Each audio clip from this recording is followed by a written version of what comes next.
اور باقی لوگ بھی کہتے ہیں گروپوں میں دن رات ایک ہی ہوتا ہے نا، سیف الرحمان نیازی نے کہا تھا کہ میں اتنے دنوں کے اندر پیسے دے دوں گا، اور اسی بنیاد پہ اس کی بیل ریجیکٹ ہو جائے گی۔ اسی لیے میں کہتا ہوں کہ یہ چونکہ دوسروں کے ہاتھوں میں کھلونا بنے ہوئے ہیں نا، چونکہ یہ خود تو قانون کی اے بی سی ڈی سے واقف نہیں ہے، جس نے فنڈز دیے، جس کے ہاتھ میں وکلا کی کمانڈ ہے، اس نے انسٹرکشنز ان کی سننی ہے۔ یہ لوگ تو بیچارے پپٹس ہوں گے نا، نادان ہیں، معصوم ہیں، کیونکہ ان کو نہیں ہے پتا کہ قانون کیا کہتا ہے۔ میرا صرف ایک کوشچن ہے، صرف ایک کوشچن۔ آج میں نے ابھی میری نظر سے گزری ہے، خاکسار صاحب ہیں ایک یوٹیوبر جو اکثر یوٹیوب پہ ایکٹیو ہیں آج کل، وہاں میں نے سنا انہوں نے میری ایک پرانی وائس چلائی ہے۔ Yes that is 100% correct. میرا آپ سے ایک سوال ہے، سیف صاحب کی ضمانت نیب کورٹ نے لی تھی یا ہائی کورٹ نے لی تھی؟ تو اس کا سادہ سا جواب یہ ہے کہ ہائی کورٹ نے لی تھی۔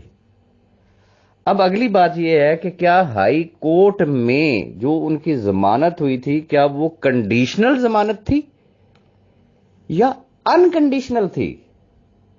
میں ریپیٹ کروں گا، کیا ان کی ضمانت جو تھی وہ کنڈیشنل تھی یا انکنڈیشنل تھی؟ اس کے اوپر کوئی شرائط لاگو کیے گئے تھے؟ کچھ جہلائے کرام نے پاسٹ میں اس کی تشریح کی ہوئی ہے اپنے الفاظ میں، جس میں وہ کورٹ کے آرڈر ہیں کہ ڈو دا نیڈفل۔ نیڈفل سے مراد کیا ہے بھائی؟ ضمانت کے لیے جو کہا گیا ہے 10 لاکھ روپے کے مچل کے اور جو بھی ضمانتی وغیرہ ہے، یہ سارا کچھ اگر یہ کرتے ہیں تو تب یہ بیل گرانٹڈ ہے۔ مجھے یہ بتا دیں کہ ہائی کورٹ کے ڈیسیژن کا وہ پیراگراف بتا دیں نا، کہ اس پیراگراف میں یہ کنڈیشن ڈالی گئی ہے کہ اس کو ہم ضمانت پہ رہا کر رہے ہیں، یہ اتنے دنوں میں پیسے ادا کرنے کا پابند ہے، نہ ہوا تو اس کی ضمانت کینسل ہو جائے گی۔ یا اس فیصلے کے اندر کوئی ایک سینٹنس، کوئی ایک پیراگراف مینشن تو کرے نا کہ کہاں کورٹ نے لکھا کہ سیف الرحمان نیازی نے یا ان کی وکلا کی ٹیم نے یہ سٹیٹمنٹ دی ہے کہ بھائی اتنے دنوں میں یہ پیسے ادا کرنے کا پابند ہوگا، اس لیے ضمانت دی جائے۔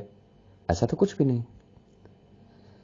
اب اس گراؤنڈ پہ یہ سپریم کورٹ چلے جائیں، ہائی کورٹ میں دوبارہ چلے جائیں، یہ کہیں پہ بھی چلے جائیں، جب بنیاد ہی بیس لیس ہے، اس کا کوئی بیس ہے ہی نہیں ہے، تو مجھے یہ بتا دیں کہ کیا کورٹ میں سنوائی ہوگی؟ تو معذرت کے ساتھ اسی لیے میں کہتا ہوں کہ اٹس آل ٹوپی ڈرامہ۔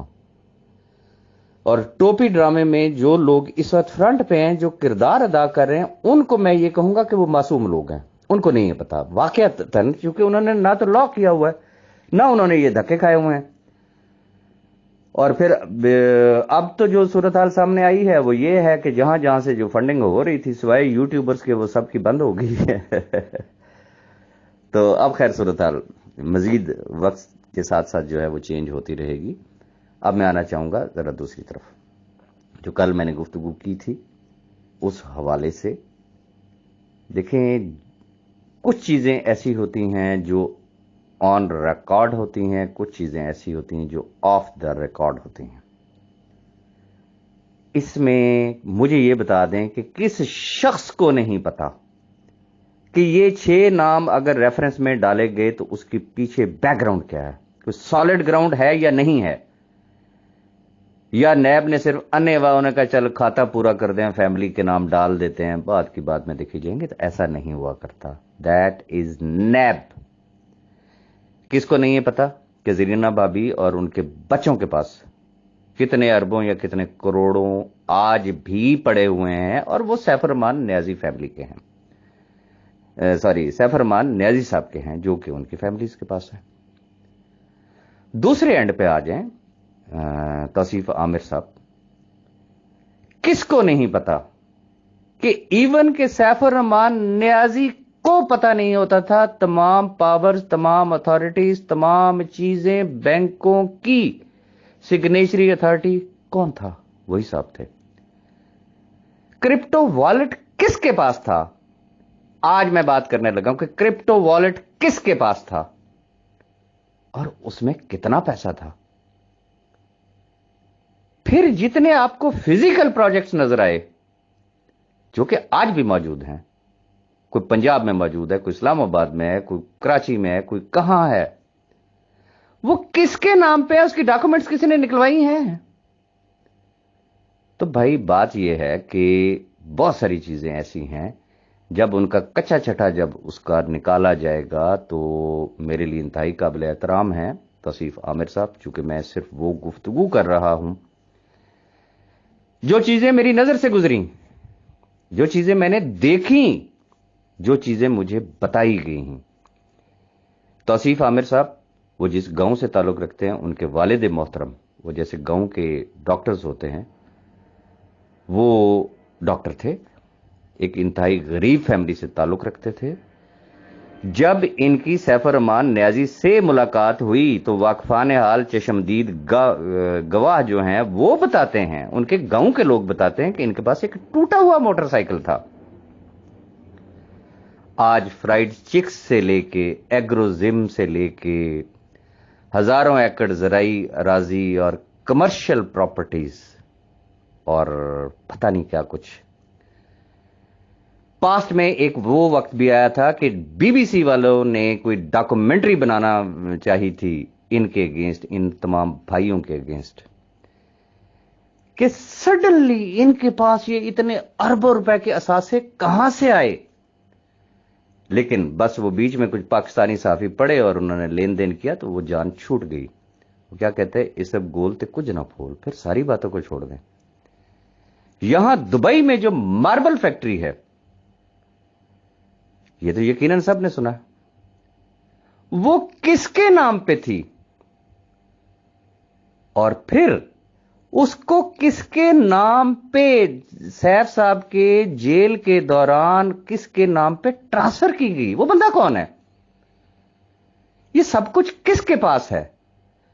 اب اگر توپوں کا رخ as per planning of mister Saif ur-Rehman Niazi, Saif صاحب کی فیملی اور توصیف عامر صاحب، اگر تو توپوں کا رخ کرنا ہے صرف اور صرف سیف الرحمان نیازی کی طرف، اور ان سب کو پتلی گلی سے راستہ دینے کے لیے تیار ہے اینٹی گروپ کہ ان کے خلاف عدالت میں سڑکوں کی بات نہیں کر رہا ہوں، عدالت میں اگر یہ گونگے بن جاتے ہیں، یہ خاموشی اختیار کرتے ہیں، منہ پہ ٹیپ لگا لیتے ہیں، وہاں پہ کسی قسم کی کوئی مخالفت نہیں ہوتی ہے، تو پھر سمجھ لیں کہ اللہ ہی حافظ ہوگا. لیکن اس کی ڈیٹیل انشاءاللہ اس سے اگلی ویڈیو میں شیئر کروں گا. آج کے لیے میرے خیال میں اتنا ہی کافی ہے. اپنی دعاؤں میں یاد رکھیے گا. فردر جو بھی ہوگا اسی یوٹیوب چینل پہ میں شیئر کروں گا. Thank you.